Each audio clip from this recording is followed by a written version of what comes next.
Forced undercover for 6 years and my best friend steals my fiancé. Part 4. Well, next week is the wedding, but I have been very busy. Hopefully the investigation will be finished before the wedding.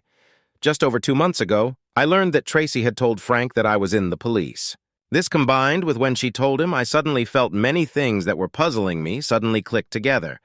Questions like, how was my cover blown, and why was I treated as if I had a high position in biker gang, and also why they were so quick to meet with me and who called in the bomb scare. Luckily, he didn't know that I was a cop during the meeting.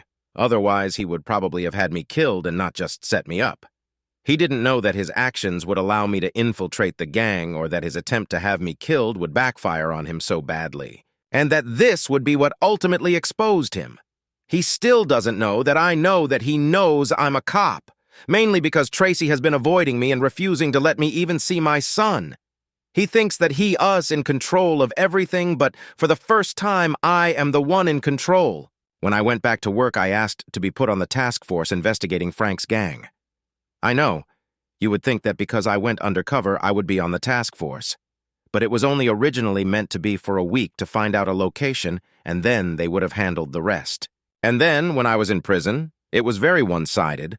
I would pass information to them, and that was it. They were scared that too much contact would blow my cover.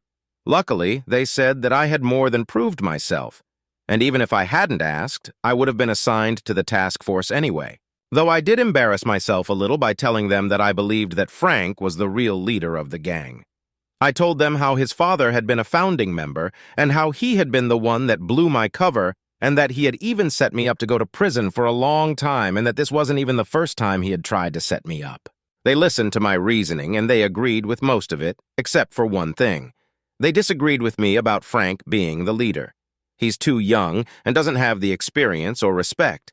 But they said that I had done a good job and that Frank was most likely their weak point. So they rearranged the investigation with Frank as the primary target of investigation. And the information obtained from my assailants was a lot of help in this regard. Frank was placed under 24-hour surveillance as well as all of his known associates. We also obtained warrants for his phone activity to see what calls he made as well as for his bank accounts and email accounts.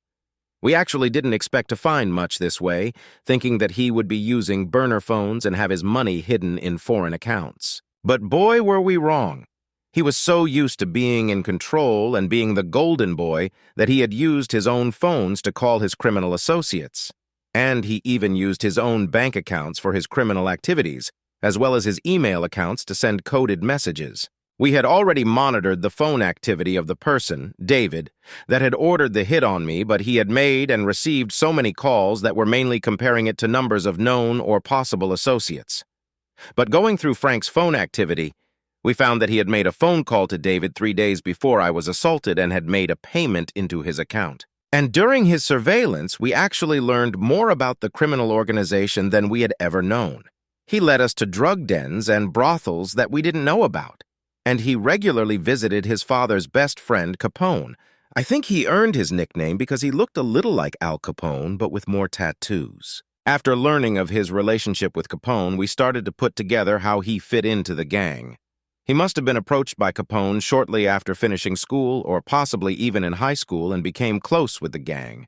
It was most likely because of his friendship with Frank's father and wanting to look out for his son. He was like an uncle to Frank.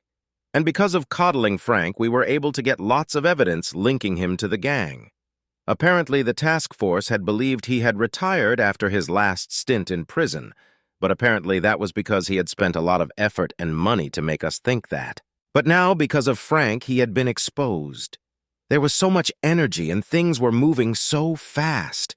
The others kept telling me that this was the fastest the investigation had moved in a long time, that I might even get a commendation for all what I brought to the investigation. If everything goes as planned, we will soon be able to deal significant damage to this gang. The only downer has been that the more I find out about Frank, the more worried I become about Tracy and my son.